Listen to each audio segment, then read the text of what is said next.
Assalamualaikum warahmatullahi wabarakatuh. Salam dan bahagia, salam sejahtera bagi kita semua. Salam Om Swastiastu, Namo Buddhaya, salam kebajikan. Baik, sebelumnya perkenalkan, nama saya Herman Setioko dengan NIM 2019082777. Saya dari Prodi Manajemen kelas 507. Di sini saya akan memaparkan materi perkuliahan perilaku organisasi dari semester 5 awal hingga saat ini guna memenuhi tugas ujian semester. Langsung saja ya, di sini saya akan sedikit menjelaskan materi mengenai organizational behavior, yaitu atau perilaku organisasi. Perilaku organisasi atau organizational behavior seringkali dikatakan suatu disiplin ilmu yang mempelajari bagaimana seharusnya perilaku tingkat individu atau tingkat kelompok, serta dampaknya terhadap kinerja sebuah organisasi, baik kinerja individu ataupun kelompok. Saat ini juga banyak tantangan dan peluang yang dihadapi para manajer maupun pimpinan dalam menggunakan konsep organizational behavior.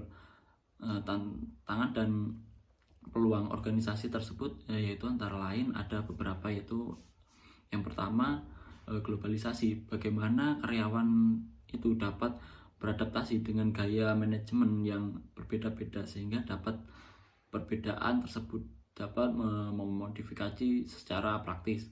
Yang kedua yaitu keragaman angkatan kerja. Di sini keragaman ini juga dapat membantu masing-masing individu menghargai perbedaan sehingga mereka akan berusaha membaur dan menyesuaikan diri dengan satu sama lain. Dan yang ketiga, memperbaiki kualitas dan produktivitas. Dan yang terakhir yaitu yang keempat, memperbaiki keterampilan seseorang. Dalam usaha memperbaikan perilaku organisasi, maka diperlukan usaha untuk meningkatkan antar personal demi kepentingan dan kemajuan bersama. Next, yang materi berikutnya yaitu diversity organization, juga sering dikatakan keanekaragaman dalam organisasi. Keanekaragaman dalam organisasi sendiri merupakan suatu hal yang sangat penting saat ini.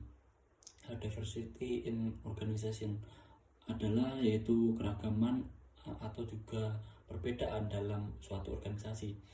Dengan keragaman organisasi dapat memperoleh berbagai pandangan, kemampuan, dan berbagai hal untuk mengatasi permasalahan organisasi atau perusahaan, dan juga dapat meningkatkan efektivitas perusahaan.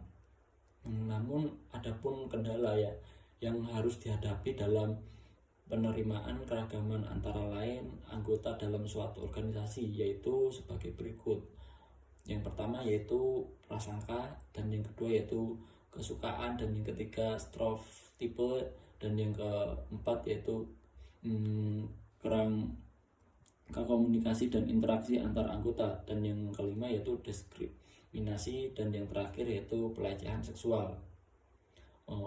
Next, untuk materi yang berikutnya yaitu ada attitude and job satisfaction, atau juga sering dikatakan sikap dan kepuasan kerja. Attitude adalah pernyataan evaluatif atau evaluative statement yang dapat menguntungkan, mampu tidak menguntungkan, dan mengenai objek manusia ataupun juga kejadian. Attitude menggambarkan bagaimana perasaan dan suatu hal. Di sini terbagi menjadi 3 komponen attitude. Yang pertama yaitu ada cognition, dan yang kedua itu effect, dan yang terakhir yaitu behavior. Job stratification, kondisi mengenal sikap individu secara umum berdasarkan pekerjaan. Seseorang yang mempunyai tingkat tinggi pada job stratification pasti juga akan memiliki sikap yang baik pada pekerjaannya dan sebaliknya. Next, materi yang berikutnya yaitu emotion and mood, atau juga emosi dan suasana.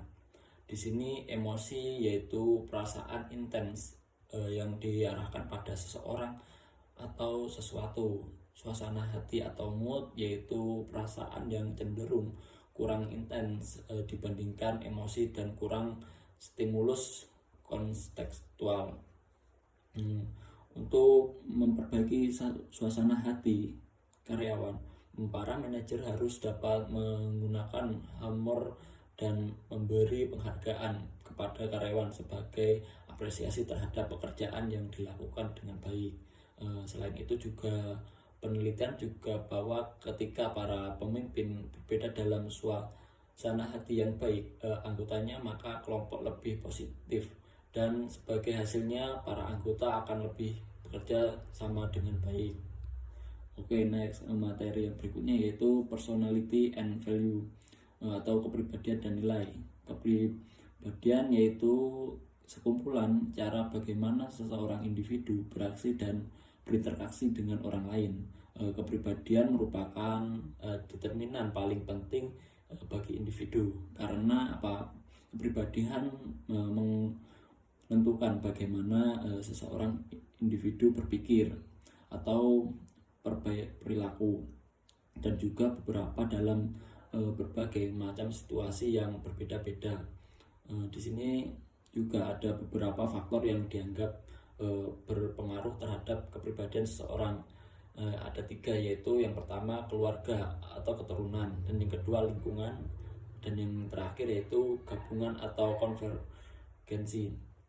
Di sini juga nilai merupakan menunjukkan alasan dasar bahwa cara pelaksanaan atau keadaan akhir tertentu lebih disukai secara pribadi ataupun juga sosial dibandingkan cara pelaksanaan ataupun keadaan akhir yang berlawanan.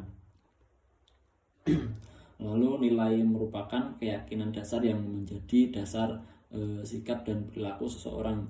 Nilai terbagi menjadi 2, yaitu yang pertama ada terminal value, yaitu nilai yang ingin dicapai atau yang menjadi tujuan akhir, dan yang kedua yaitu instrument value atau juga sering dikatakan nilai-nilai sesuatu yang digunakan untuk mencapai tujuan yang diinginkan atau terminal value tersebut. Oke, next untuk materi yang berikutnya yaitu perception and decision making atau juga sering dikatakan persepsi dan pengembalian keputusan. Di sini persepsi yaitu suatu proses di mana melakukan pemilihan atau penerimaan, pengorganisasian dan juga penginterpretasian atas informasi yang diterima dari lingkungan. Jadi baik persepsi merupakan suatu proses kognitif yang dialami oleh setiap orang dalam memahami informasi tentang lingkungannya. Pengembalian keputusan sendiri yaitu suatu proses pemilihan alternatif terbaik dari berbagai alternatif secara sistematis untuk ditindaklanjuti atau juga digunakan sebagai suatu cara pemecahan masalah ya. Dan hubungan antara persepsi dan pengembangan keputusan individual yaitu pengembalian keputusan lebih baik di tingkat bawah maupun atas merupakan suatu bagian yang penting dari perilaku organisasi. Tetapi juga bagaimana individu dalam organisasi mengambil keputusan dan kualitas dari pilihan mereka sebagian besar juga dipengaruhi oleh persepsi mereka sendiri. Oke, next untuk materi yang terakhir yaitu motivation konteks atau juga konsep motivasi. Di sini motivasi yaitu suatu proses seorang individu dalam perilaku sedemikian rupa hingga mau bekerja atau tidak demikian tercapai tujuan organisasinya. Motivasi juga merupakan kesediaan untuk mengeluarkan tingkat upaya yang tinggi untuk tujuan organisasi yang dikondisikan oleh kemampuan upaya itu dalam memenuhi perbuatan kebutuhan individu. Di sini juga ada 8 teori yang menjadi konsep motivasi dalam perilaku organisasi, antara lain yakni yang pertama yaitu kebutuhan, dan yang kedua yaitu teori evaluasi kognitif, dan yang ketiga yaitu teori penetapan tujuan, dan yang keempat yaitu teori efektivitas diri, dan yang kelima yaitu teori penguatan, dan yang keenam yaitu teori harapan, dan yang ketujuh yaitu teori kegiatan imbalan dengan prestasi, dan yang ke-8 yaitu yang terakhir teori keadilan. Oke, nah mungkin cukup sekian presentasi dari saya, kurang lebihnya saya mohon maaf sebesar-besarnya. Wabillahi taufiq